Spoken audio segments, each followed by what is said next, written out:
Hello everyone, welcome to this video on previous year's questions. Today we have selected a question from the chapter Sound, a very important chapter of class 10th physics, and this is a question from the year 2018 and this is a 4 marks question. So let me write the year 2018 का question है, board का question है, 4 marks का question है. Okay, a very important question from which chapter, which I have already told you, sound. ठीक है, तो चलो क्वेश्चन को पढ़ते हैं and let us start solving this question. A person is standing at the seashore. एक इंसान seashore पर खड़ा है. You can see the picture. The diagram is also given in the question. So you can see this man. He is standing at the seashore, right? यहाँ पे लिखा भी हुआ है ना seashore. Okay, an observer on the ship, which is anchored in between a vertical cliff and the person on the shore, fires a gun. Understand the meaning of the sentence. An observer on the ship. देखो यहाँ पर एक ship है, तुम्हें दिख रहा है? Ship लिखा भी हुआ है. So here is a ship, and this man on the ship is the observer. अच्छा, ये ship कहाँ पर है? वो भी लिखा हुआ है. The ship is anchored. Anchored मतलब कि वो मूव नहीं कर रहा है, वहां पर बंधा हुआ है. एंकर्ड का मतलब शिप वहां पर बंधा हुआ है, उसको एंकर्ड करके रखा हुआ है. ओके, तो शिप इज एंकर्ड कहां पर बीच में है? In between. किसके किसके बीच में वो शिप है? In between a vertical Cliff, एक वर्टिकल क्लिफ और किसके बीच में? And the person on the शोर, और ये जो इंसान है जो शोर के बीच में. तो ये जो ऑब्जर्वर है वो इस सेंटेंस का सब्जेक्ट है. Observer on the ship Fyers a gun, यानी ये जो ऑब्जर्वर है वो इस गन को फायर किया. वो ऑब्जर्वर कहां पर है? इस क्लिफ के और इस मैन ऑन द सी शोर, इनके बीच में है. Okay, in between them. और ये जो मैन है, ऑब्जर्वर है शिप में, उसने गन को फायर किया. यानी ये जो ऑब्जर्वर है इसके हाथ में एक गन है, मैंने गन को ड्रॉ कर दिया है और उसने गन को फायर किया. डिशक्याओ. अब देखो क्या बोल रहा है. द पर्सन ऑन द शोर, ये जो इंसान है शोर पर, शोर में जो इंसान है, ही हियर्स टू साउंड्स, उसे दो साउंड सुनाई देता है. यहां पर बहुत इंटेलिजेंटली तुमको सोचना पड़ेगा. उसे दो बार साउंड सुनाई देता है. गन तो उसने एक ही बार शूट किया ना, only one shot has been done by the gun. एक बार शॉट किया गया, एक बार फायरिंग की गई, लेकिन इस इंसान को दो बार साउंड सुनाई दिया. क्यों? वो तुमको सोचना है और बहुत इजी है. तो वो जो दो साउंड सुनाई दिया, पहला sound 2 seconds and then the second sound 3 seconds after seeing the smoke of the fired gun. तो फायर्ड गन का स्मोक तो दिख गया तुरंत, लेकिन स्मोक के दिखने के 2 सेकंड बाद एक साउंड सुनाई दिया उसी शॉट का जो शूट किया गया. और फिर 3 सेकंड बाद, स्मोक के 3 सेकंड बाद एक और बार सुनाई दिया वही सेम साउंड. तो दो बार क्यों सुनाई दिया? पहला तो ये बात है. वो कौन कौन से दो साउंड है उसको हम बताएंगे. एंड आगे क्या दिया हुआ है?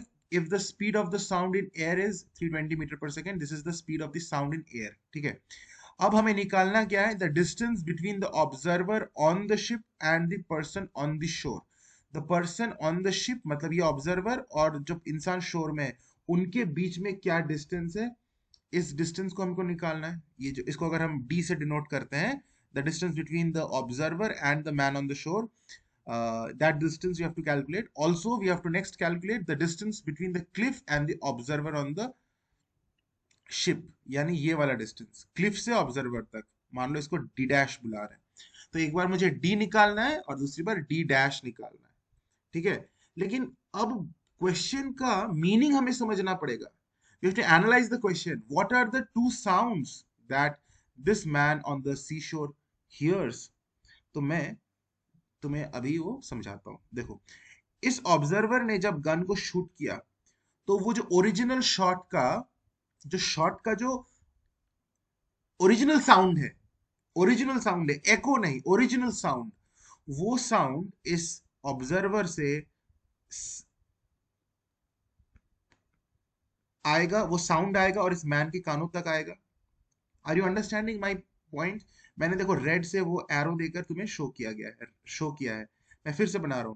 ये ऑब्जर्वर ने जो गन को शूट किया, वो साउंड एयर के थ्रू इस मैन के कानों में आएगा. ये इको नहीं है, ये ओरिजिनल शॉट है. ओरिजिनल साउंड को भी तो इस ऑब्जर्वर से मैन तक आने में समय लगेगा ना, because sound takes some time to reach, to travel. Sound का स्पीड है, हर 1 सेकेंड में वो 320 मीटर ही ट्रैवल करता है, तो it has a speed much less than the speed of light. तो वो जो ओरिजिनल साउंड है, ऑब्जर्वर ने जो गन को शूट किया, वो साउंड ट्रैवल करते हुए इस मैन के कानों पर आया, कानों तक आया। तो आने में कितना समय लगा? 2 सेकेंड लगा। This is why he hears the first sound 2 seconds after the smoke of the fired gun. जब स्मोक उसको दिख गया, यानी गन शूट हो चुका था, लेकिन उसके बाद भी साउंड को 2 सेकेंड लगा इसके कानों तक आने में, क्योंकि वो काफी दूर पर खड़ा था। भाई डिस्टेंस मुझे निकालना है कितनी दूरी पर वो खड़ा था। तो इतना तो हमें क्लियर हो गया कि ये जो साउंड है ऑब्जर्वर से मैन तक आने में 2 सेकेंड लगा। ये रिफ्लेक्शन ऑफ द साउंड नहीं है, ये ओरिजिनल साउंड को ही इतना समय लगा ऑब्जर्वर से मैन तक आने में, 2 सेकेंड लगा। लेकिन दूसरी बार जो एक और साउंड उसे सुनाई दिया, वही सेम साउंड, लेकिन फिर से, मतलब after the 3 seconds the gun the after the gun was shot, उसके 3 सेकेंड बाद जो साउंड उसे सुनाई दिया, वो कौन सा साउंड है?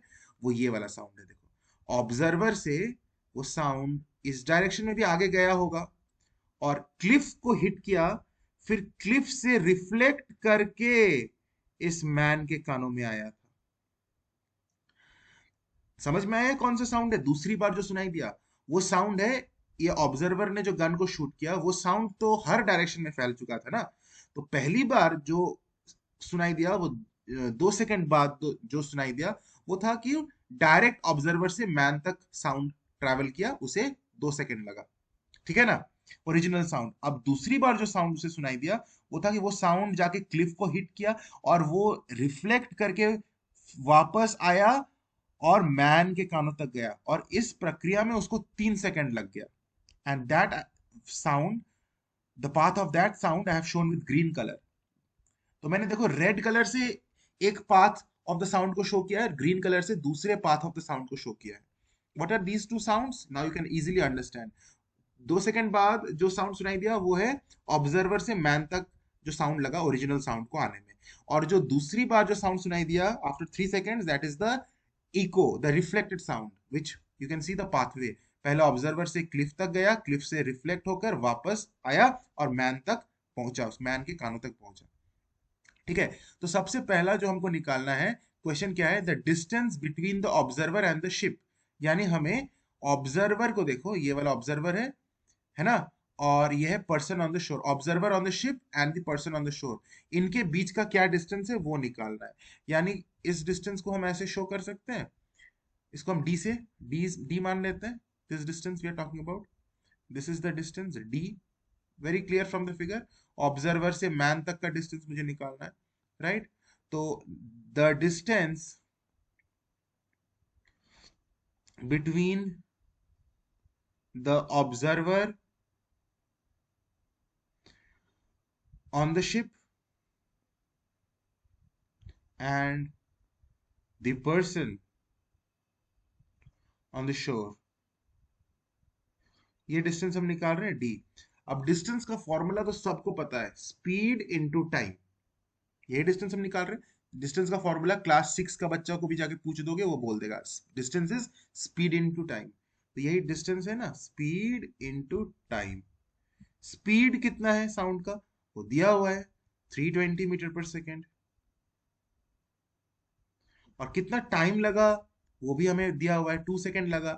यहां से ऑब्जर्वर से मैन तक साउंड को आने में 2 सेकेंड लगा, जिस समय का डिस्टेंस हमको निकालना है। तो 320 इंटू 2, 640 मीटर्स। डिस्टेंस का यूनिट मीटर्स हो जाएगा, 640 मीटर्स। यानी हमें first part of the answer मिल गया कि ऑब्जर्वर से मैन तक का डिस्टेंस ये डी कितना है, 640 है, 640 मीटर्स है।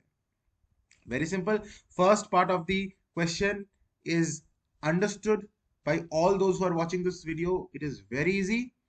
तो ये 2 मार्क्स का था पहला पार्ट, और दूसरा पार्ट फिर से 2 मार्क्स का है, यानी टोटल क्वेश्चन 4 मार्क्स का है। तो देखो कितना इजी क्वेश्चन है, और 4 मार्क्स का क्वेश्चन है। कितना इजी क्वेश्चन है ना, तुम्हें इजीली तुम 4 मार्क्स स्कोर कर लोगे। अभी तक जितना किया वो 2 मार्क्स का किया, और आगे का next part of the question is again 2 marks. अब देखो निकालना है distance between the cliff and the observer, यानी मुझे ये डिस्टेंस निकालना है। कौन सा? D1। कौन सा D1 है? क्लिफ से ऑब्जर्वर के बीच का डिस्टेंस D1। ठीक है।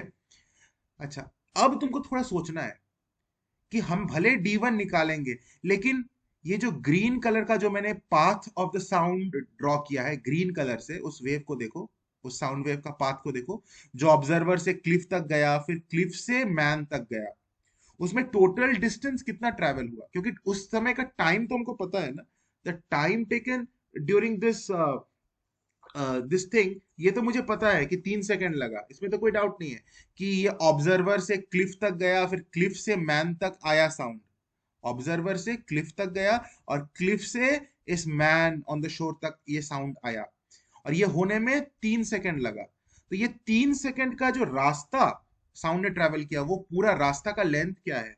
वो पूरे रास्ता का लेंथ है ऑब्जर्वर से क्लिफ, यानी वो D1, फिर वापस आया ना क्लिफ से observer, that is again a D1, and then observer से मैन विच इज D।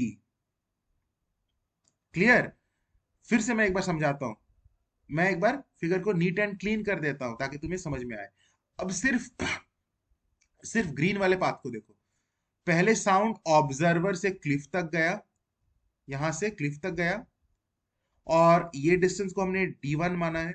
फिर यही साउंड क्लिफ से ऑब्जर्वर तक वापस गया, which is again a D1, दूसरी बार फिर से D1 मूव किया, है ना, क्योंकि यहां से वापस आया तो फिर से उतना ही डिस्टेंस मूव किया D1, और फिर ऑब्जर्वर से आगे बढ़कर मैन तक पहुंचा, यानी ये डिस्टेंस हमने D निकाल लिया था, कितना D था वो?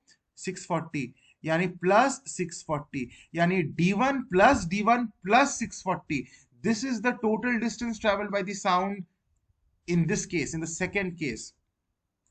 Are you getting my point? बहुत इजी है। ऑब्जर्वर से क्लिफ तक साउंड गया, वो डिस्टेंस है D1, फिर तो वापस आया क्लिफ से ऑब्जर्वर, फिर वापस आया फिर से D1, तो D1 प्लस D1 हो गया, और फिर ये साउंड आगे बढ़ा मैन तक, और यहाँ ये जो डिस्टेंस है वो 640 है ऑब्जर्वर से मैन तक। इसलिए distance travelled by the sound को सेकेंड बार में लिखेंगे D1 plus D1 plus 640 metres. तो लेट पहले लिख लेते हैं D1 है क्या। Let the distance between the cliff and the observer be D1। तो ऑब्जर्वर और क्लिफ के बीच का डिस्टेंस D1 है, ये D1 हमें निकालना है। Now total distance travelled by the sound, इस बार सेकेंड बार का, जब उसे रिफ्लेक्टेड साउंड सुनाई दिया, उस साउंड का टोटल डिस्टेंस क्या है? तो क्या मैंने बोला? D1 फिर से D1 एंड प्लस 640 मीटर्स, यानी 2D1 plus 640 meters। Clear? It's such a easy thing, isn't it? 2D1 plus 640 meters। अब हमें पता है ना फॉर्मूला, वही formula, distance is equal to speed into time, वही क्लास 6 का बच्चा वाला फॉर्मूला जो अभी अभी पार्ट 1 में भी यूज किया था, distance is speed into time. तो डिस्टेंस की जगह हम लिखेंगे 2D1 प्लस 640, क्योंकि यही है टोटल डिस्टेंस। स्पीड तो हमें पता है 340, यही स्पीड है, और 340 दिया हुआ है कि 320 दिया हुआ है? 320 दिया हुआ है ना क्वेश्चन में, 320 दिया हुआ है, सो 320 ले लेंगे इनटू टाइम, टाइम हमें पता है 3 सेकेंड्स, 3 सेकेंड्स लगा इस बार। अब हम इसको सॉल्व करेंगे इक्वेशन को, और हमको D1 का वैल्यू बड़े इजीली हमें पता चल जाएगा। 2D1 plus 640 is equal to 960, right. अब हम 2D1 is equal to 960 minus 640 which is 320, और D1 का वैल्यू, इसको 2 से डिवाइड, ये 2 इधर आ जाएगा, डिवाइड हो जाएगा, तो 160 मीटर्स। तो D1 का वैल्यू 160 मीटर्स हो गया। Therefore the distance between the Cliff